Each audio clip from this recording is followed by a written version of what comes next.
Okay, let us start the discussion about the mechanism of United Nations Organization for the Protection of Human Rights.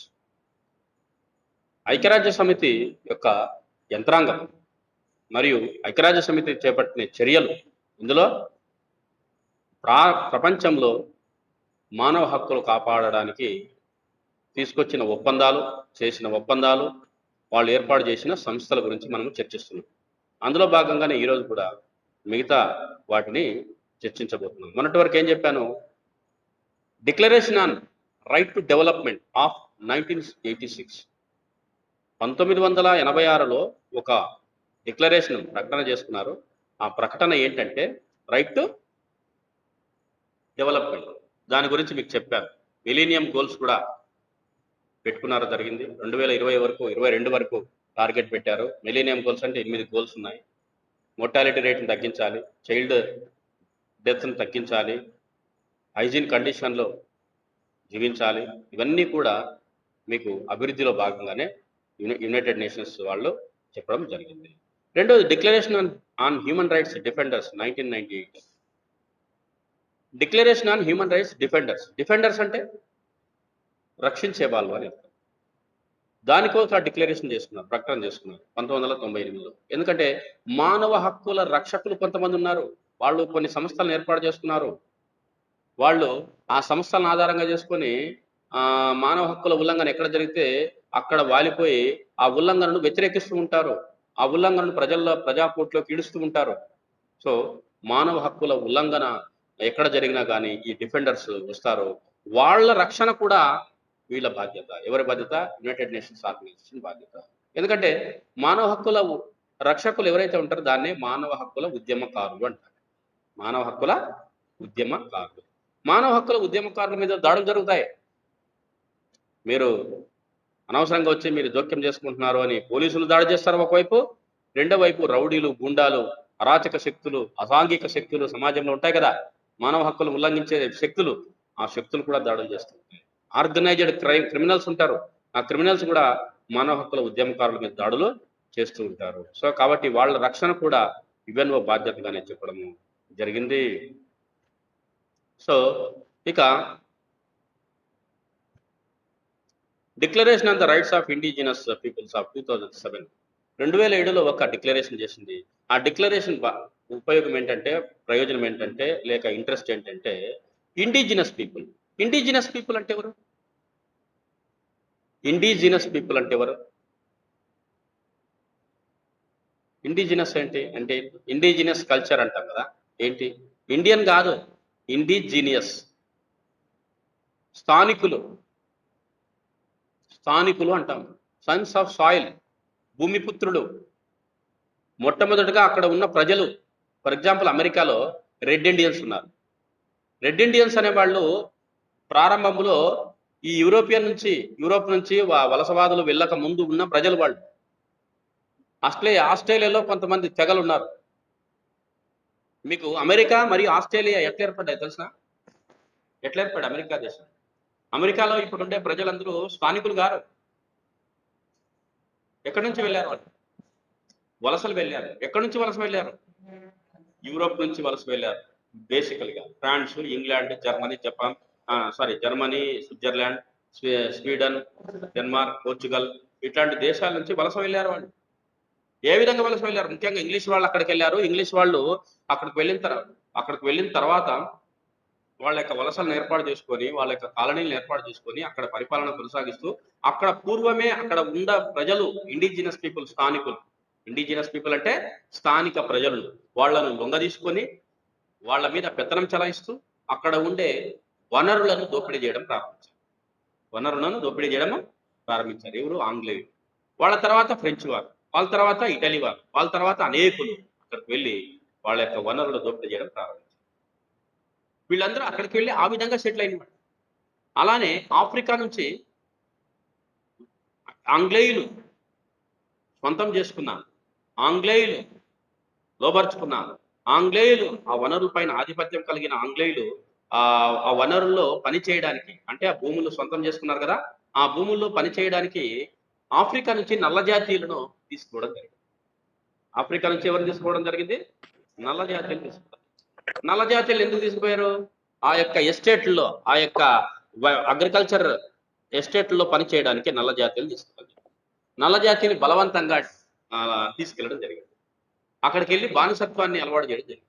So నల్లవాళ్ళని Africa continent నుంచి తీసుకెళ్లి అక్కడ వాళ్ళను వాళ్ళ యొక్క agriculture ఎస్టేట్లో పనిచేయడం ప్రారంభించారు బ్రిటిష్ మరియు ఇటలీ వాళ్ళు. ఆ విధంగా నల్ల జాతీయులు అక్కడికి వెళ్ళారు. లేకుంటే నల్ల జాతీయులు ఎక్కడుండేవాళ్ళు? కెన్యా, లెబనాన్, ఇట్లాంటి కాంగో, ఇట్లాంటి దేశాల్లో ఉండేవాళ్ళు. ఆఫ్రికా ఇట్లాంటి దేశాల్లో ఉండేవాళ్ళు. ఇక్కడ నుంచి వాళ్ళని పని చేయించుకోవడానికి వాళ్ళు అనుభవిస్తున్న ఎస్టేట్, వాళ్ళు అనుభవిస్తున్న వ్యవసాయ భూముల్లో పని చేయించుకోవడానికి నల్ల జాతీయులను అక్కడ తీసుకెళ్లారు బలవంతంగా. సో ఆ విధంగా వీళ్ళు స్థానికేతరులు. ఎవరు? స్థానికేతరులు. ఇంగ్లాండ్ వాళ్ళు, ఇటలీ వాళ్ళు, జర్మనీ వాళ్ళు, స్వీడన్ వాళ్ళు, డెన్మార్క్ వాళ్ళు, పోర్చుగల్ వాళ్ళు, ఈ ప్రజలందరూ స్థానికేతరులు. అట్లనే బ్లాక్ పీపుల్, ఆఫ్రికా ఖండం నుంచి వెళ్ళిన బ్లాక్ పీపుల్ వీళ్ళందరూ స్థానికేతరులు. అక్కడ ఉండే స్థానికులు కొంతమంది ఉన్నారు, చెప్పాను కదా, వాళ్ళనే రెడ్ ఇండియన్స్. వాళ్లకు వీళ్ళకు మధ్య ఎప్పుడు నిత్యం పోరాటం జరుగుతుంటుంది. ఇది మా భూమిని వాళ్ళు, మా ప్రాంతంలోకి మీరు వచ్చారు, వలస వచ్చారని వాళ్ళు, మా ప్రాంతంలోకి వలస వచ్చి మాకు దక్కాల్సిన వనరులు మీరు అనుభవిస్తున్నారని వాళ్ళు. వాళ్ళ హక్కులను కాపాడడానికి ఒక డిక్లరేషన్ ఏర్పాటు, ఇండిజినస్ పీపుల్. అందుకోసమే వాళ్ళకి సపరేట్గా భూమి ఇవ్వాల్సిందే. అట్టనే నీకు ఆస్ట్రేలియా ఖండం ఎట్లా ఏర్పడింది అనుకున్నావు? ఆస్ట్రేలియా దేశం అనేది ఏ విధంగా ఏర్పడింది? బ్రిటిష్ వాళ్ళు ఆస్ట్రేలియా ఖండంలో ఉండే స్థానికులను లొంగదీసుకొని ఆస్ట్రేలియా అనేది ఖండం ఒకసారి మీకు మ్యాప్లో చూసినట్లయితే చాలా చివరిలో ఉంటుంది. ఆస్ట్రేలియా ఖండంలో చాలా చివరిలో ఉంటుంది. సముద్రాలు దాటుకొని పోవాలి. పసిఫిక్ మహాసముద్రము, ఆర్కిటికా ఖండము, అంటార్కిటికా ఖండము దాటుకొని వెళ్ళాలి. హిందూ మహాసముద్రం దాటుకొని. బ్రిటిష్ వాళ్ళు ఏం చేశారంటే, ప్రపంచవ్యాప్తంగా బ్రిటిష్ వాళ్ళ వలసలు ఉన్నాయని చెప్పాను కదా, గుర్తుందా? చరిత్రలో మనం చూసినట్లయితే రవి అస్తమించిన సామ్రాజ్యానికి అధిపతి ఇంగ్లాండ్ దేశం. All over the world Britishers used to have their colonies. అప్పుడు ఏమైందంటే వాళ్ళ పరిపాలనను వ్యతిరేకించి హింసకు పాల్పడే ఉద్యమకారులను లేదా దేశ భక్తులను ఏం చేసేవాళ్ళంటే అక్కడ నుంచి ఆస్ట్రేలియాకి ఆస్ట్రేలియాని ఒక జైలుగా చేసి ఆ జైల్లో బంధించారు. ఆ విధంగా జైలులో బంధించబడిన వ్యక్తులతో ఏర్పడిన దేశమే ఆస్ట్రేలియా దేశం. వాళ్ళు కూడా స్థానికులు కాదు, వేరే దేశాల నుంచి అక్కడ జైల్లో బంధించబడి అక్కడ ఫ్రీడమ్ వచ్చిన తర్వాత అక్కడ భూములపైన వీళ్ళు పెత్తనం చేయడం ప్రారంభించారు. కాబట్టి వాళ్ళు వివిధ దేశాలలో ఉండే ఉద్యమకారులను తీసుకెళ్లి అక్కడ జైల్లో బ్రిటిష్ వాళ్ళు బంధిస్తే, ఆ బంధించిన తర్వాత వాళ్ళు ఫ్రీడమ్ ఇచ్చిన తర్వాత అక్కడ ఉండే స్థానికులను అణిచివేసి వాళ్ళు భూములను లాక్కొని అక్కడ పెత్తనం చలాయిస్తుంది. కాబట్టి ఆ విధంగా ఆస్ట్రేలియా దేశం ఏర్పడింది. ఇప్పుడు భారతదేశంలో కూడా స్థానికులు ఉన్నారు. ఇప్పుడు స్థానికులు భారతదేశంలో ఎక్కడున్నారు శివన్న? భారతదేశంలో ఇప్పటికీ స్థానికులు ఎక్కడున్నారు? అడవుల్లో ఉన్నారు. చెంచులు, గోండులు వీళ్ళందరూ ఉన్నారు కదా, స్థానిక ప్రజలు. వాళ్ళు తరతరాలుగా ఈ భూమిని నమ్ముకొని ఈ భూమిలోని అడవుల్లో జీవిస్తూ ఉన్నారు ఇప్పటికి వరకు. మిగతా వాళ్ళందరూ వలస వచ్చిన వాళ్ళే. ఆర్యులు వలస వచ్చిన వాళ్ళే, ముస్లిమ్స్ వలస వచ్చిన వాళ్ళే, క్రిస్టియన్స్ వలస వచ్చిన వాళ్ళే. కాబట్టి ప్రతి దేశంలో ఉండే ఇండిజినియస్ పీపుల్ అంటే స్థానిక ప్రజలు అని అర్థం, పూర్వపు నివాసులు అని అర్థం, మూల నివాసులు అని అర్థం. ఏమని? మూల నివాసులు అని అర్థం. వాళ్ళ యొక్క హక్కుల పరిరక్షణ కోసం 2007లో ఒక డిక్లరేషన్ చేసింది యుఎన్ అని చెప్పవచ్చు. సో ఇది కూడా ఒక హ్యూమన్ రైట్స్ ప్రొటెక్షన్లో భాగంగా ఒక ప్రకటన అని చెప్పవచ్చు. ఇక United nations inter governmental bodies dealing with the human rights అంటే అంతర్ప్రభుత్వాల సంస్థలు. ఐక్యరాజ్య సమితి అంతర్ప్రభుత్వాల సంస్థలు కొన్ని ఉన్నాయి. అవన్నీ కూడా మానవ హక్కులను రక్షించడంలో భాగస్వాములు అవుతాయి. ఏంటంటే ఆడ ఉన్నాయి ఏంటి? జనరల్ అసెంబ్లీ అంటే సర్వప్రతినిధుల సభ, సాధారణ సభ, ఎకనామిక్ అండ్ సోషల్ కౌన్సిల్, సాంఘిక, ఆర్థిక మరియు సాంఘిక మండలి, కమిషన్ ఆన్ హ్యూమన్ రైట్స్ అంటే హ్యూమన్ రైట్స్ కమిషన్ ఒకటి ఉంది, మానవ హక్కుల సంఘము, sub commission on prevention of discrimination and protection of minorities అంటే అల్పసంఖ్యాక వర్గాల యొక్క రక్షణ కోసం ఏర్పాటు చేసిన సంఘము, commission on the status of women స్త్రీ యొక్క హుందాతనాన్ని కాపాడడానికి ఒక సంస్థ ఏర్పడింది అంటే మహిళా సంఘము, commission on crime prevention and criminal justice అంటే నేరం ఎక్కడైనా జరిగినే చట్టానికి తగిన శిక్ష విధించే విధంగా క్రిమినల్ జస్టిస్ ఫాలో అవ్వాలని ఒక కమిషన్ ఏర్పడింది. ఇవన్నీ ఇక్కడ ఇంటర్ గవర్నమెంటల్ ఆర్గనైజేషన్ అని చెప్తారు. Next United Nations human rights advisory services and technical assistance. సాంకేతిక సహాయం చేయడానికి కొన్ని సంస్థలు ఉన్నాయి, అలానే సలహాలు ఇవ్వడానికి కొన్ని సంస్థలు ఉన్నాయి. ఏంటి? United nations advisory services program began in 1955 on a small scale, providing institution building assistance and other services to the member states at their request. Function: reforming national laws, supporting democratization and advising electoral procedures, assisting in the drafting of national laws, strengthening national and regional institutions, training criminal justice personal judges. Personal అంటే justice personal అంటే న్యాయ వ్యవస్థలో పనిచేసే ఉద్యోగులు, వాళ్ళకి training ఇవ్వడము, జడ్జిలకు training ఇవ్వడము, లాయర్స్కి training ఇవ్వడము, ప్రాసిక్యూటర్స్ ట్రైనింగ్ ఇవ్వడము, పోలీసులకు ట్రైనింగ్ ఇవ్వడం, ఇవన్నీ కూడా యుఎన్ఓ పనిచేస్తుంది ప్రపంచవ్యాప్తంగా. అంటే మన దేశంలో అంటే కొంచెం టెక్నికల్గా అడ్వాన్స్మెంట్ ఉన్న దేశం. కొన్ని ఆఫ్రికా కంట్రీస్లో అయితే టెక్నికల్ అడ్వాన్స్మెంట్ లేదు, వాళ్ళందరికీ ట్రైనింగ్ ఇవ్వాలా. పోలీసులకు కొంచెం మినిమం జ్ఞానం కూడా లేదు ఆఫ్రికా కంట్రీస్లో. అలాంటి వాళ్లకు మానవ హక్కుల పట్ల ట్రైనింగ్ ఇవ్వాలా, వాళ్ళు ఎట్లా ఉపయోగించాలో, ఎట్లా క్రిమినల్ జస్టిస్ ఫాలో అవ్వాలి, జడ్జిలకు ఏ విధమైన తీర్పులు ఇవ్వాలి అనే ఒక ట్రైనింగ్ ఇవ్వాలా.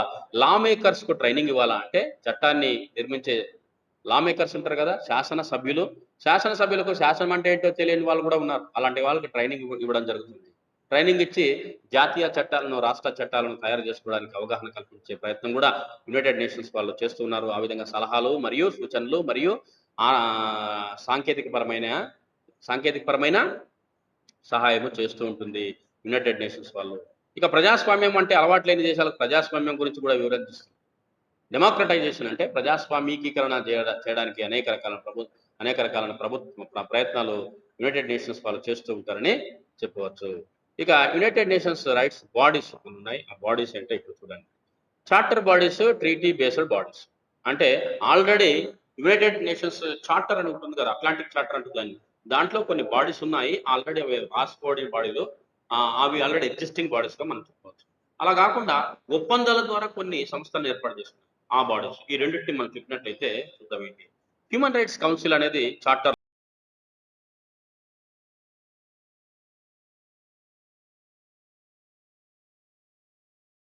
హ్యూమన్ రైట్స్ కౌన్సిల్నే పేరు మార్చి ఏం చేశారు, కమిషన్ ఆన్ హ్యూమన్ రైట్స్ అని పేరు పెట్టారు.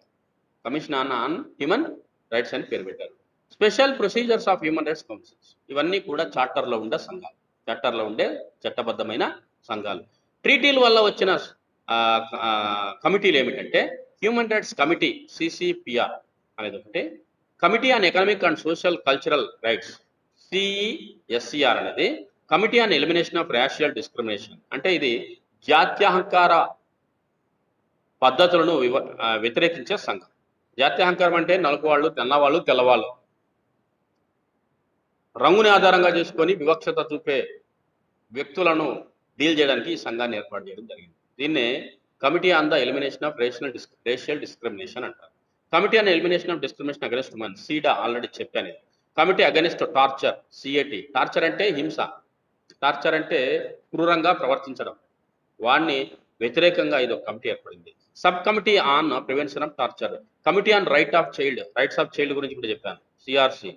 కమిటీ ఆన్ మైగ్రెంట్ వర్కర్స్, ఇది చెప్పాను. Committee on rights of persons with disability, అది కూడా చెప్పాను, మొన్న మధుసూదాకర్ గడు మనకి బాగా వివరించాడు. కమిటీ ఆన్ ఎన్ఫోర్స్డ్ డిసపియరెన్స్, అంటే బలవంతంగా ఎవరినైనా మాయం చేస్తే, అంటే కిడ్నాప్ చేస్తే అట్లాంటి వాళ్ళపైన కమిటీ ఉంది. ఇది ట్రీటీ బేస్డ్ కమిటీస్ అని చెప్పవచ్చు.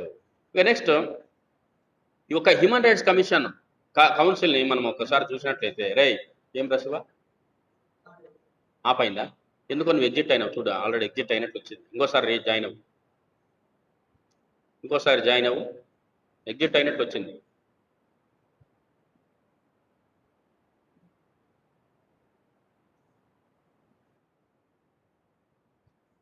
కనిపిస్తున్నాయా నాన్న అక్కడ మీకు? మీకు కనిపిస్తున్నాయా? నేను షేర్ చేసే అంశాలన్నీ మీకు కనిపిస్తున్నాయా?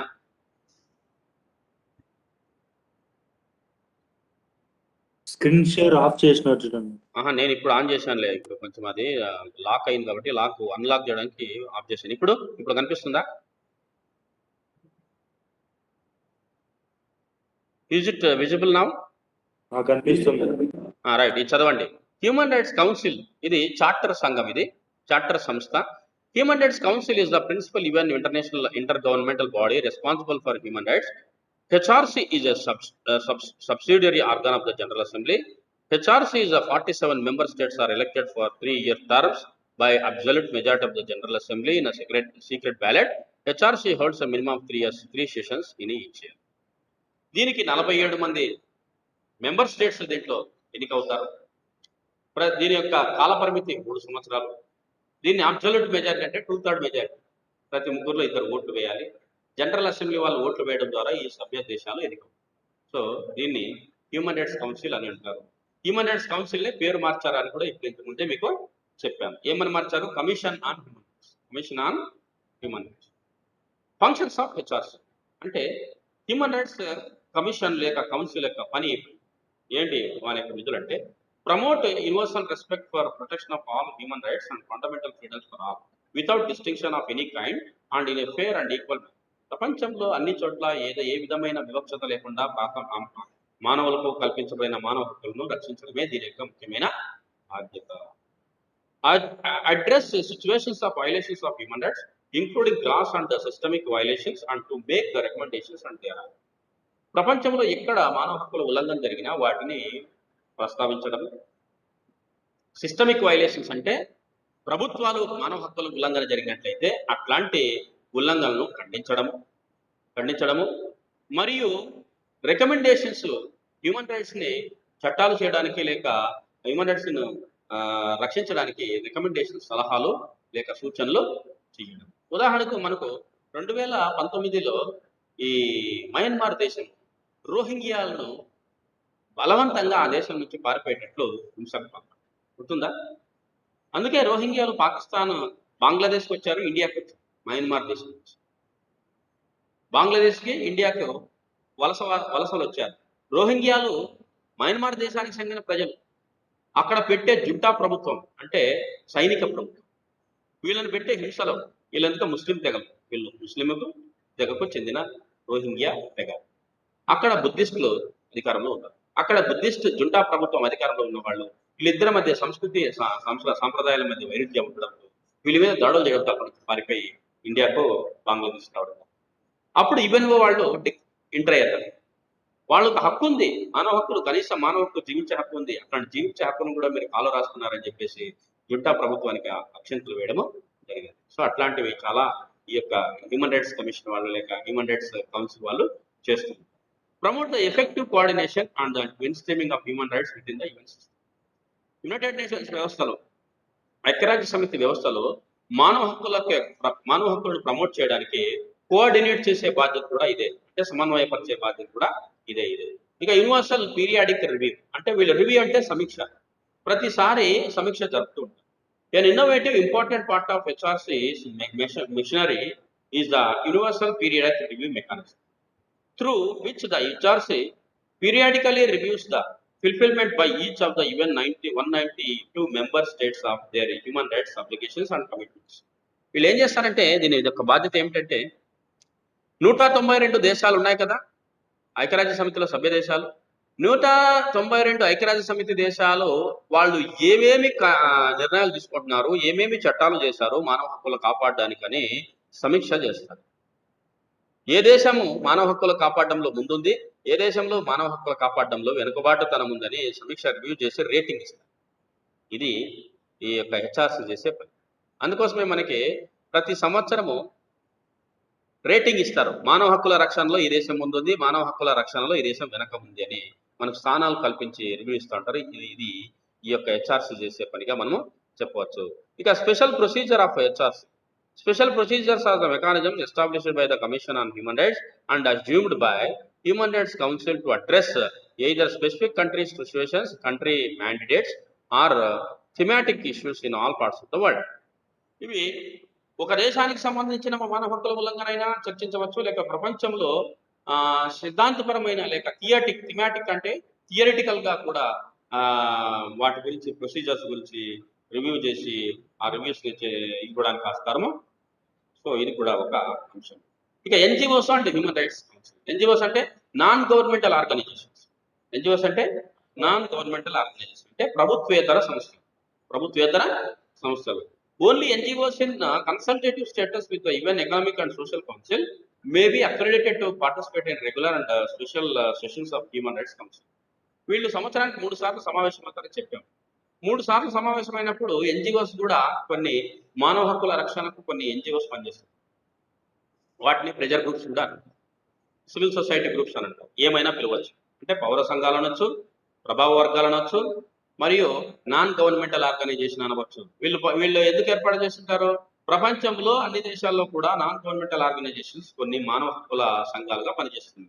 ఆ సంఘాలు కూడా సంప్రదింపులు జరపవచ్చు. యుఎన్ బాడీస్ ఐక్యరాజ్య సమితి సంఘాలతో, ఐక్యరాజ్య సమితి యొక్క సంస్థలతో సంప్రదింపులు జరిపి వాళ్ళు కోఆర్డినేట్ చేసుకుంటూ కూడా పనులు చేయవచ్చు.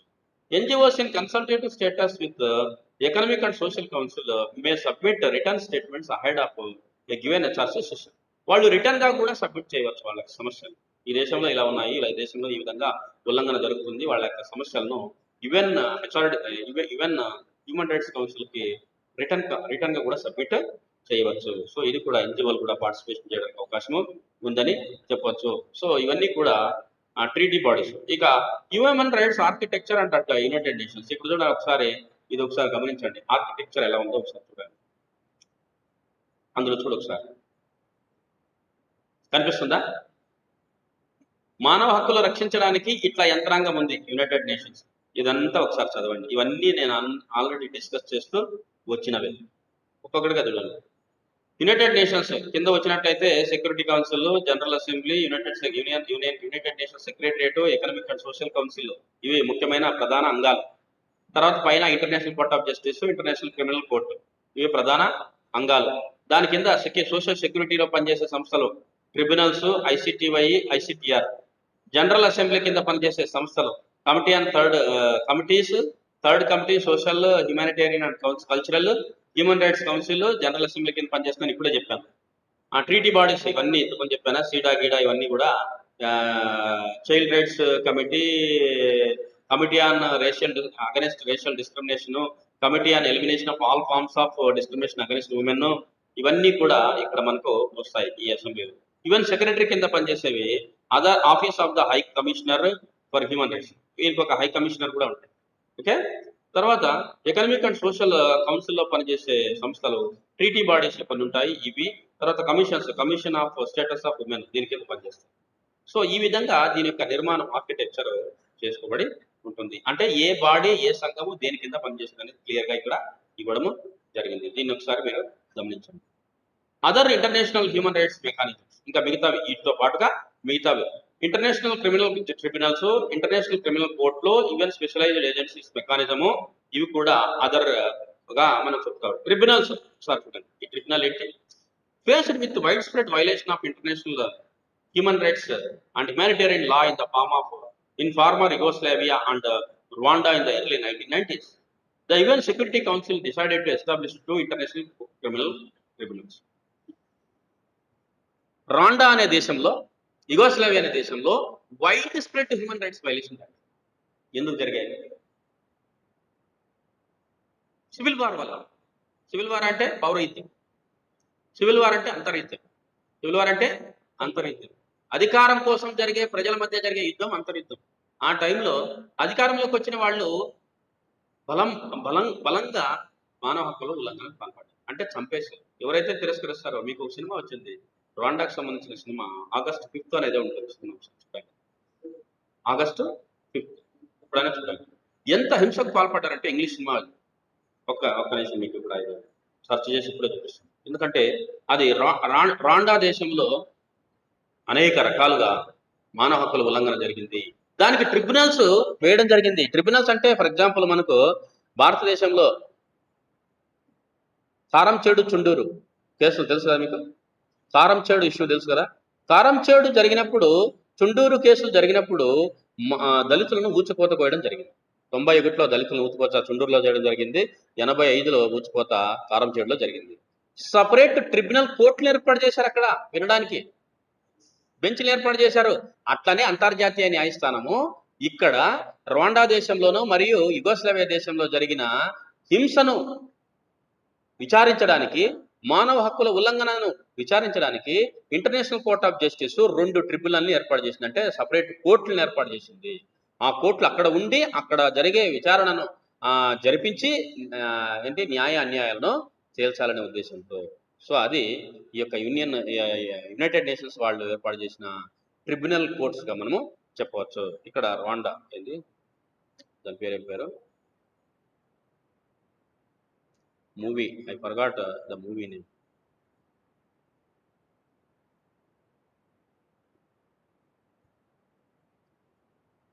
RWANDA. Which movie is related to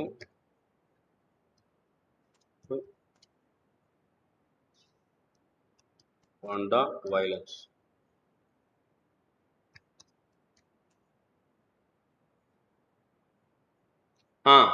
hotel Rwanda movie పేరేంటి వచ్చింది చూడండి, హోటల్ రాండా. ఇప్పుడు మీకు యూట్యూబ్లో అది వేసి కూడా చూపిస్తాయి ఎట్లా జరిగిందని. ఎందుకంటే అట్లాంటి మీరు చూడాలి, అట్లాంటి అంశాలను మీరు గమనించాలి. అందుకే యుఎన్ఓ వాళ్ళు ఒక ట్రిబ్యునల్ అక్కడ వేసి పంపించి ఆ దేశంలో జరిగిన అన్యాయాల అకృత్యాలు మీద న్యాయ విచారణ చేపట్టమని అంతర్జాతీయ న్యాయస్థానము ట్రిబ్యునల్ ఏర్పాటు చేసింది. హోటల్ ఏం పేరు, అనే సినిమా పేరు హోటల్ రవాండా. చూడండి ఎట్లా ఉంటుంది ఒకసారి.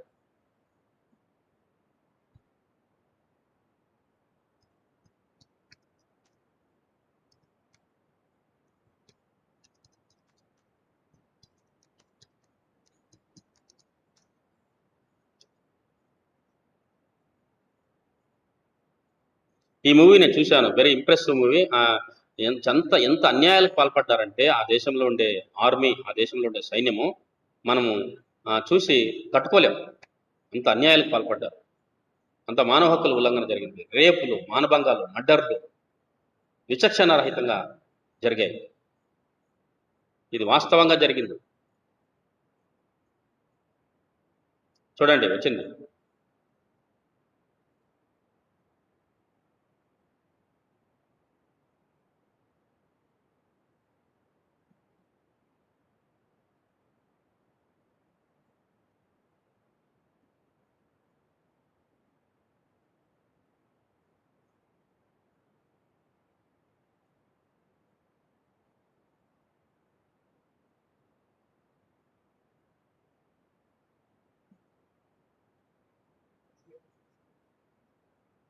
యునైటెడ్ నేషన్స్ అన్నాడు.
వచ్చిందా? సో ఇది రవాండా దేశంలో జరిగిన హింస. ఆ హింస పైన వీళ్ళు ఒక కమిటీని వేశారు, దాన్ని ట్రిబ్యునల్ వేశారు. న్యాయస్థానం ట్రిబ్యునల్ ఏర్పాటు చేసింది. ఆ దేశంలో జరిగిన ప్రాణ నష్టాన్ని ఏ విధంగా జరిగింది, ఎలా జరిగింది తేల్చమని, విచారణ చేయమని. సో ఆ విధంగా మనకు ట్రిబ్యునల్ వేయడం జరిగింది. అట్లనే యుగోస్లావియాలో జరిగిన హింసను కూడా వీళ్ళు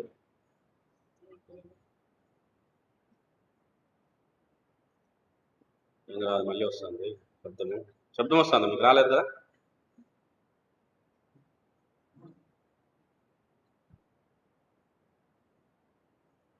ఓకే. సో మనం ఇది ఎప్పుడైనా మీరు చూడగలదలుచుకుంటే రాండ్వా దేశంలో జరిగిన హింస, మానవ హక్కుల ఉల్లంఘన చూడాలనుకుంటే సినిమా చూసి అర్థం చేసుకోండి. సో దాని మీద ట్రిబ్యునల్ వేయడం జరిగింది. International human rights humanitarian law in the former USSR, అదే west Yugoslavia and Rwanda in the early 90s. The UN Council, Security Council decided to establish two international criminal tribunals. The International Court Criminal Tribunal for the former USSR and International Criminal Tribunal for Rwanda were set up in 1993, 1994. ఇప్పుడు దాని గురించి కూడా ఆ hero చెప్పాడు. United nations వాళ్ళు వచ్చారు, committee వచ్చింది, tribunal వచ్చింది, ఆ ట్రిబ్యునల్ సమస్యలు చెప్పుకోవాలని కూడా చెప్పాడు. ఇక్కడ మీరు వినపడలేదా? వినపడలే కదా? సో దాని గురించి కూడా డిస్కషన్ దాంట్లో ఆ సినిమాలో. Their mission is to prosecute individuals responsible for genocide, crimes against humanity, and other breaches of international humanitarian law committed in the territories. వీళ్ళ యొక్క ఉద్దేశం ఏంటో తెలుసా? ఆ యొక్క క్రిమినల్ ట్రిబ్యునల్ ఏర్పాటు చేసిన ఉద్దేశం ఏంటో తెలుసా? వాళ్ళ మిషన్ ఏంటో తెలుసా? ఎవరు ఈ యొక్క మారణ హోమానికి కారకులు? జెనోసైడ్ అంటే మారణ హోమం. మారణ హోమం అంటే మనుషుల్ని విచక్షణాత్మకంగా చంపడానికి గల కారకులు ఎవరని కనుక్కొని వాళ్లకు శిక్షించాలి అనే ఉద్దేశంతో ఈ కమిటీని వేయడం జరిగింది. రైట్. ఇక ఇంటర్నేషనల్ క్రిమినల్ కోర్టు కూడా మనకు మానవ హక్కుల రక్షణలో భాగంగా పనిచేస్తుంది. ఇది ఆల్రెడీ మీకు చెప్పాను. ఇదేంటి అని చెప్పాను? International criminal court of justice వేరే, ఇంటర్నేషనల్ క్రిమినల్ కోర్టు వేరే. International criminal court is working under the supervision of international court of justice. అర్థమైందా? So important human rights mechanism ఇది. It was established by UN conference in 1998 which adopted the Rome statute. అంటే Rome లో చట్టం చేసుకున్నారు, ఆ చట్టాన్ని adapt చేసుకున్నారు. దాని ప్రకారంగా 1998లో దీన్ని ఇంటర్నేషనల్ క్రిమినల్ కోర్ట్ ఏర్పాటు చేశారు. The statute enter into force in 2000. అప్పుడు ఆ ఒప్పందం చేసుకుంటే 2002లో ఇది అమల్లోకి వచ్చింది. 2002లో అమల్లోకి వచ్చింది. It is the first permanent international court with authority to try individuals accused of genocide, war crimes against humanity. ప్రపంచంలో ఎవరైనా మానవ హక్కుల ఉల్లంఘనకు పాల్పడినైతే ఆ వ్యక్తి కానీ లేక వ్యవస్థలు కానీ ఆ కోర్టులో వాదించవచ్చు. సపరేట్ గా క్రిమినల్ కోర్టు ఉంది, ఆ క్రిమినల్ కోర్టులో వాదించవచ్చు. సో కాబట్టి ఇది జెనోసైడ్ అంటే మారణ హోమం సృష్టించిన వాళ్ళు, యుద్ధానికి తెగబడిన వాళ్ళు, అన్యాయాలకు లేక నేరానికి పాల్పడిన వాళ్ళు, మానవత్వానికి వ్యతిరేకంగా నేరాలకు పాల్పడిన వాళ్ళందరినీ కూడా ఈ కోర్టులో విచారణ చేయడానికి ఆస్కారం ఉంది. సో ఇది ఇంటర్నేషనల్ క్రిమినల్ కోర్టు ఉందని చెప్పవచ్చు. ఇక next even specialised agencies mechanism ఇక్కడ ఇంకా కొన్ని ఉన్నాయి. ఏంటి? Some even specialised agencies have put in place specific mechanism to protect human rights in their respective fields of competence. In 1978, the Executive Board of United Nations Educational, Scientific, Cultural Organization, దీన్నే UNESCO అంటే ఏంటి? United Nations Educational, Scientific and Cultural Organization. దాని దగ్గర ఒక executive board ఉంది. laid down procedure for the examination of complaints concerning alleged violations of human rights in the organization's fields of competence, namely education, science, culture, and information. One of the UNESCO's permanent subsidiary organs, the Committee on Convention and Recommendations, undertakes this work. So ఈ UNESCO చేసే పనుల్లో ఎక్కడైనా మానవ హక్కుల ఉల్లంఘన జరిగినట్టు వీళ్ళు భావిస్తే వాళ్ళు ఎగ్జిక్యూటివ్ బోర్డుకి నివేదించి, అక్కడ ఉండే యునెస్కో ఎగ్జిక్యూటివ్ బోర్డుకి నివేదించి అక్కడున్న కొన్ని ప్రొసీజర్స్ ని ఏర్పాటు చేయడం జరిగింది. ఆ ప్రొసీజర్ ను ఫాలో అయ్యే విధంగా ఉత్తేజపరచాలి లేక ప్రమోట్ దాన్ని ఎంకరేజ్మెంట్ చేయాలనే ఉద్దేశంతో ఇది కూడా యునెస్కో కూడా మానవ హక్కుల ఉల్లంఘన జరిగిన చోట మానవ హక్కుల పరిరక్షణ కోసం పనిచేస్తుందని చెప్పవచ్చు. Role of the office of the high commissioner. ఇప్పుడు చెప్పాను కదా, office of high commissioner for human rights is working under the supervision of ఎవరి కింద పనిచేస్తుంది? ఎవరి కింద పనిచేస్తుంది? సెక్రటరియట్. అంటే సెక్రటరియట్ సూపర్విజన్ లో పనిచేస్తుంది. వీళ్ళ పని ఏంటంటే high commissioner for human rights leads the office of the high commissioner for human rights and United Nations human rights programme. Is the global authority on human rights and it is a part of the United Nations Secretariat. అంటే ఐక్యరాజ్య సమితి సచివాలయం పర్యవేక్షణలో ఈ యొక్క high commissioner పనిచేస్తుంది. ఇది అంతర్జాతీయ స్థాయిలో ఉండే ఒక అధికార సంస్థ మానవ హక్కుల రక్షణ కోసం. ఇది primary responsibility of the high commissioner is to promote and protect all human rights established under the Charter of the United Nations, under all international human rights laws and treaties. ఏ చట్టాలు అయితే చేయబడి ఉంటాయో అంతర్జాతీయ స్థాయిలో మానవ హక్కుల చట్టాలు తయారు చేయబడి ఉంటాయి, ఒప్పందాలు చేసుకోబడి ఉంటారు. ఆ ఒప్పందాలను అమలయ్యేటట్టు, ఆ చట్టాలు అమలయ్యేటట్టు చూసే బాధ్యత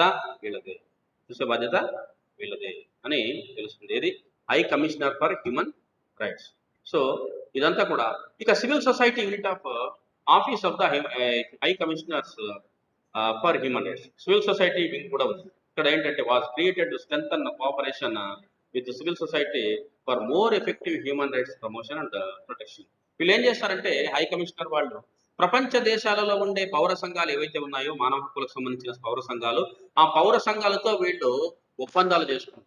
ఆ పౌర సంబంధాలతో కోఆర్డినేట్ చేసుకుంటారు. ఆ పౌర సంబంధాల యొక్క సహాయ సహకారాలతో మానవ హక్కుల రక్షణకు పాల్పడడం జరుగుతుంది ఈ యొక్క హై కమిషనర్ ఆఫీస్ అని కూడా మనకు చెప్పవచ్చు. తర్వాత United nations non governmental liaison services. United Nations non-governmental liaison service is a interagency program of United Nations that was created in 1975 to promote and develop constructive and coherent engagement of civil society across the United Nations systems. So వీళ్ళు కూడా non governmental organisation అన్నిటినీ కూడా వీళ్ళు cohesive గా అంటే దగ్గరగా తీసుకురావడానికి ప్రయత్నము చేస్తారని చెప్పవచ్చు. సో ఇవన్నీ కూడా మనకు యునైటెడ్ నేషన్స్ లో ఉండే యంత్రాంగము లేక యునైటెడ్ నేషన్స్ వాళ్ళు చేపట్టే చర్యలు ప్రపంచ స్థాయిలో మానవ హక్కుల రక్షణ కోసమని చెప్పుకోవచ్చు. ఇప్పుడు మీకు ఏదైనా ఈ యొక్క చాప్టర్ లో డౌట్ ఉన్నట్లయితే అడగండి, లేదంటే ఈరోజు యునైటెడ్ నేషన్స్ మానవ హక్కుల పరిరక్షణ చాప్టర్ క్లోజ్ అయినట్లుగా మనము ప్రకటిస్తున్నాం. రేపు మూడో ప్రపంచ దేశాల సమస్యల గురించి డిస్కస్ చేద్దాం. ఏమైనా డౌట్స్ ఉన్నాయా? If you have any doubts please let me no.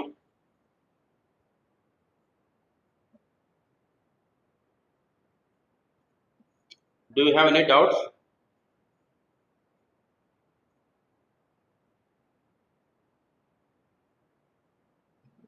Right. So మీరు ఎవరైనా ఉంటే మాట్లాడితే నేను స్పందిస్తా, లేదంటే నేను కొన్ని విషయాలు చెప్పదలుచుకున్నాను వాటి చెప్తా. ఏమనుకుంటున్నారు? డౌట్ లేదంటే కొన్ని విషయాలు చెప్తా, డౌట్స్ ఉంటే అడగండి.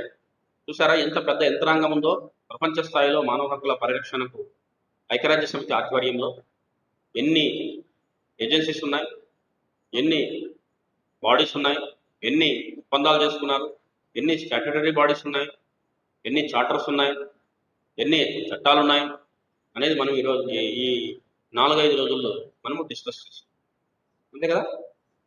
Right, okay. ఎనీవే, ఇక మీకు మార్నింగ్ ఒక జీసూట్కి సంబంధించిన ఇన్ఫర్మేషన్ మీకు వాట్సాప్లో పోస్ట్ చేస్తాను.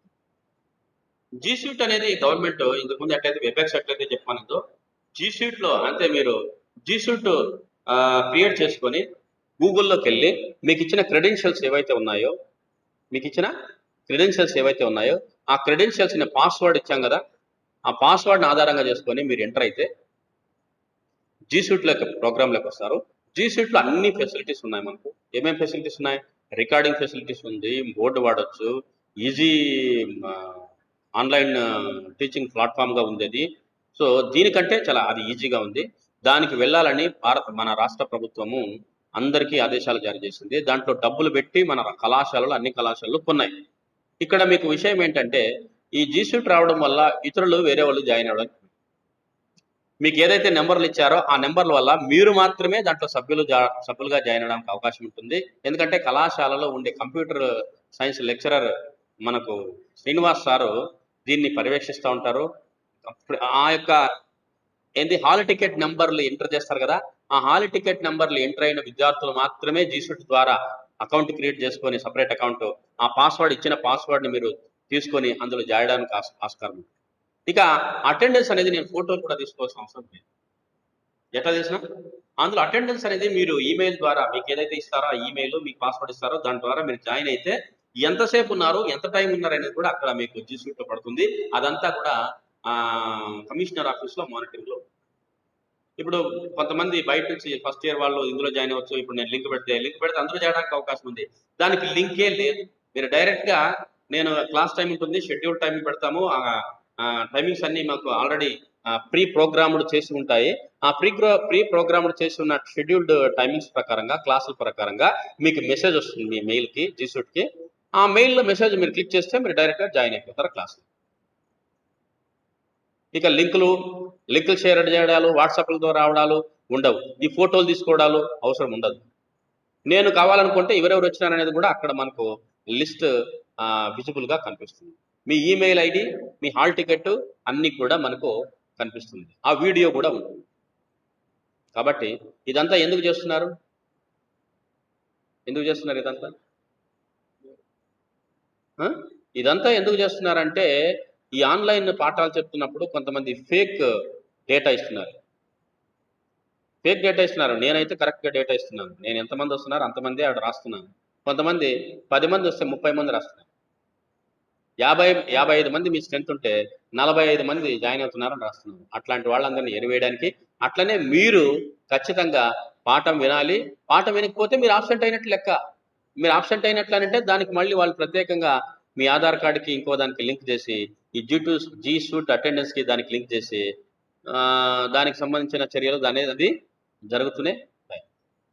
కాబట్టి జీ సూట్లో అందరూ మీరు రిజిస్ట్రేషన్ చేసుకోండి. శివన్న అందరికీ ఎవరెవరైతే చేసుకోలేదో వాళ్ళందరి బయోడేటాని అదేదైతే మనం పంపామో గూగుల్ ఫాము, ఆ గూగుల్ ఫామ్లో ఆ బయోడేటా మొత్తం ఫిలప్ చేయమను. ఆ బయోడేటా మొత్తం ఫిలప్ చేసిన తర్వాత మీకు ఇచ్చిన క్రెడెన్షియల్స్ని ఆధారంగా చేసుకొని మీరు ఎంటర్ అవ్వండి. ఇక నేను మీ యొక్క ఈమెయిల్స్ అన్నీ నాకు పంపిస్తారు. ఆ ఈమెయిల్స్ అన్నీ కూడా నేను ఎంటర్ చేసి క్లాస్ రూమ్ తయారు చేసి ఆ క్లాస్ రూమ్లో ఈమెయిల్కి మీకు మెసేజ్ వెంటనే వచ్చేస్తుంది. నేను క్లాస్ స్టార్ట్ చేస్తున్నానంటే ఆ టైంకి ఆ యొక్క షెడ్యూల్డ్ క్లాస్కి ఆ టైం టేబుల్ ప్రకారంగా మీకు మెసేజ్ వచ్చేస్తుంది. 10 నిమిషాల ముందే మెసేజ్ వచ్చేస్తుంది. అది మనం చేయబోయే అంశం. ఇది సార్కి లింకులు పెట్టడాలు, ఈడ ఫోటోలు తీసుకోవడాలు ఇవేమి ఉండవు.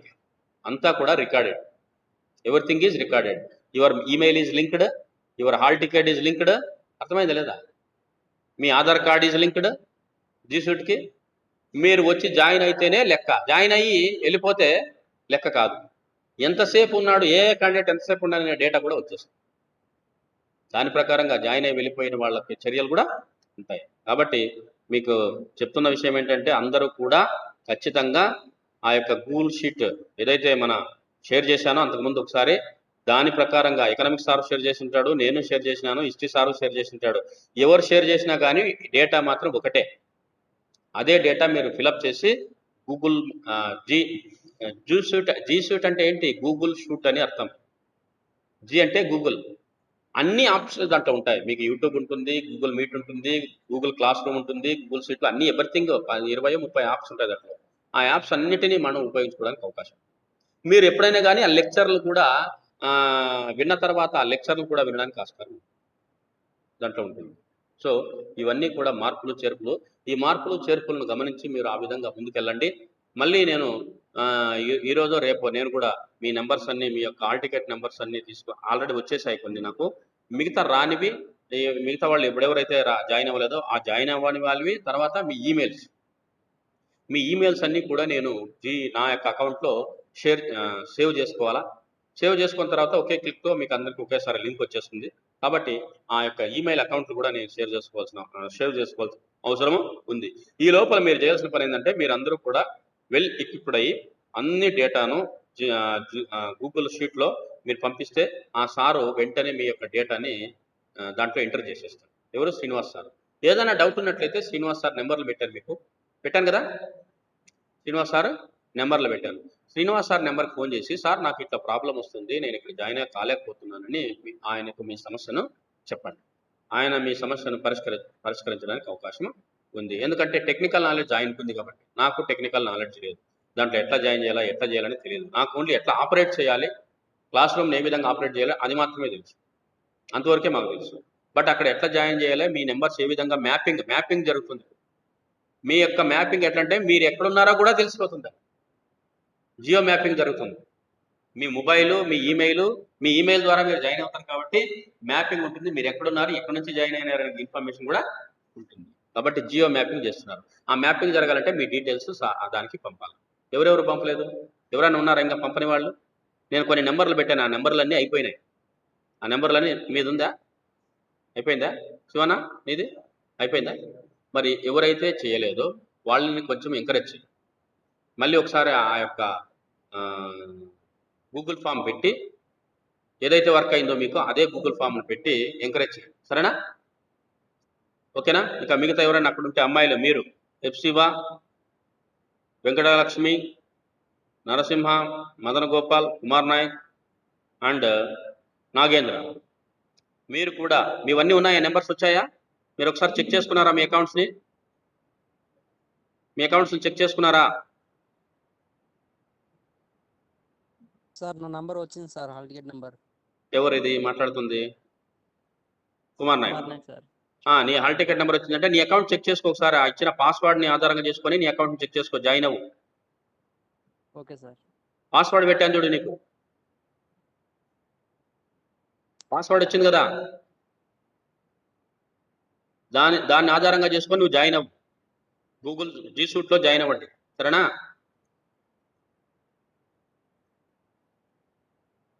మిగతా ఎవరైతే రాలేదో ఖచ్చితంగా మీరు జాయిన్ అవ్వాలి. ఖచ్చితంగా మీరు మీ ఇన్ఫర్మేషన్ అప్లోడ్ చేయాలి. ఖచ్చితంగా మీరు జీ సూట్ని యూజ్ చేయాలి. మనమందరం కూడా జీ సూట్కే రావాలనే ఆదేశాలు. ఇక అందరూ అదో sir teach me app, Teachmint app ఇవేమీ లేవు. Everybody must use the G Suite. నేను